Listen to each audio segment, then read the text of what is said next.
जय हिंद दोस्तों, आखिर वन रैंक वन पेंशन पर क्या है अपडेट। ये सभी का हक है। 25 से 30 लाख भूतपूर्व सैनिक हों, वीर नारियों, आज हम आपको ये बताएंगे कि आखिर हमारी मुहिम कहां तक पहुंची है और सरकार ने क्या जवाब दिया है। और जवाब दिया है उसका मैं आपको क्लिप दिखाऊंगा। दूसरी बात वो दिखाऊंगा कि अब ये चुनावी मुद्दा बनता जाता है और एक विपक्षी पार्टी ने इस मुद्दे को अगले चुनाव में उठाने का और सैनिकों का साथ देने का आह्वान किया है।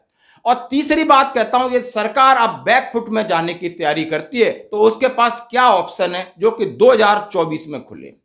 सबसे पहले, जैसा कि वन रैंक वन पेंशन 2 की जैसे इंप्लीमेंटेशन हुआ है तब से हमारे सैनिकों में काफी धक्का लगा है, आघात लगा है, छल हुआ है उनके साथ, और उसके विरोध में वो अपना शालीनता से अनुशासन के रहते हुए प्रोटेस्ट कर रहे हैं, सरकार से मांग कर रहे हैं।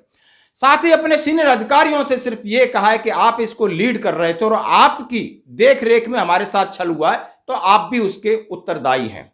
इसके जवाब में बहुत सारी क्वेश्चंस आते हैं। उसकी परवाह किए बगैर हमारा आंदोलन एक देशव्यापी मुहिम बन चुका है और पूरे देश में सभी को पता है कि आज वन रैंक वन पेंशन को लेकर पूर्व सैनिकों के साथ बहुत बड़ा छल हुआ है, धोखा हुआ है, अन्याय हुआ है और कई बुद्धिजीवी लोग हमारे साथ हैं। इसके लिए अभी सरकार ने एक लेटर जारी किया, यानी एक ज्ञापन दिया। वो किसको दिया है? सीडीए को दिया है कि जो जवानों के साथ विसंगतियां हैं उनको दूर करने के लिए आप प्रभावी कदम उठाएं। और इसकी आप देख सकते हो, जो एक हमारा एफबी है उसके महासचिव हैं नरेंद्र तलवार जी कुछ कह रहे हैं। पीछा छुड़ाने के लिए उसको आगे से आगे जो है फॉरवर्ड कर दिया कि तुम दे दो यार जवाब, कोई बात नहीं, चलता है। उन्होंने कहा है कि सरकार है, रक्षा मंत्रालय, जिनको हम ज्ञापन दे रहे हैं, जिनसे हम गुहार लगा रहे हैं, वो सीधा जवाब हमें न देते हुए अपने सीडीए को एक लेटर लिख रहे हैं कि इसके ऊपर कोई कार्रवाई करो, और हमें आश्वासन दिया जा रहा है कि इसके ऊपर कुछ कार्रवाई हम जरूर मामला संज्ञान में ले रहे हैं। और इसका आपने वीडियो क्लिप देखा। दूसरी बात कहता हूं कि जैसे मैंने कहा है कि कांग्रेस पार्टी ने बिल्कुल दमखम से एक अपनी विंग बनाई है, सैनिक विंग, और उन्होंने सबसे पहले कहा है कि सैनिक कमीशन होना चाहिए था। और अब ये उन्होंने वन रैंक वन पेंशन को लेकर के बड़ी मुहिम स्टार्ट कर दी है। और ये भारत जोड़ो यात्रा से ही इसकी सुगबुगाहट शुरू हो गई थी। अब सामने प्रेस कॉन्फ्रेंस कर रहे हैं। ये कर्नल चौधरी साहब हैं जो कांग्रेस पार्टी में है और सेना से एक कर्नल पद से रिटायर्ड है। उन्होंने खुल के कहा है कि आपकी चाहे अग्निपथ को लेकर और वन रैंक वन पेंशन की विसंगतियों को लेकर अपना पक्ष रखा कि हम सैनिकों को न्याय दिलाने के लिए इस मुहिम को चलेंगे। अब बात तीसरी करते हैं कि 2024 में क्या ऑप्शन है। 2024 में हम सभी जानते हैं कि जनवरी 2024 में आपका डीए महंगाई भत्ता और महंगाई राहत 50% हो जाएगी।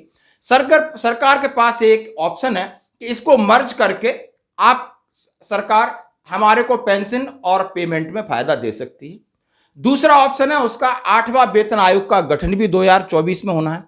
जबकि सरकार मन बना चुकी है कि अगले 10 साल के अंदर, जब एक रिपोर्ट कह चुकी 10 साल इंतजार की जरूरत नहीं, आप कभी भी एक फिटमेंट फैक्टर लेकर के आप पे को और पेंशन को इक्वलाइज कर सकते हो महंगाई के हिसाब से।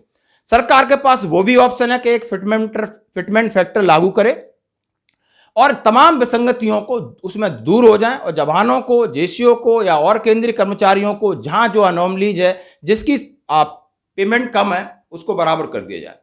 तीसरा ऑप्शन है, आप समझ सकते हो कि जुलाई 2024 में OROP 3 लागू होनी है और साथ ही उसके पास जनरल इलेक्शन है।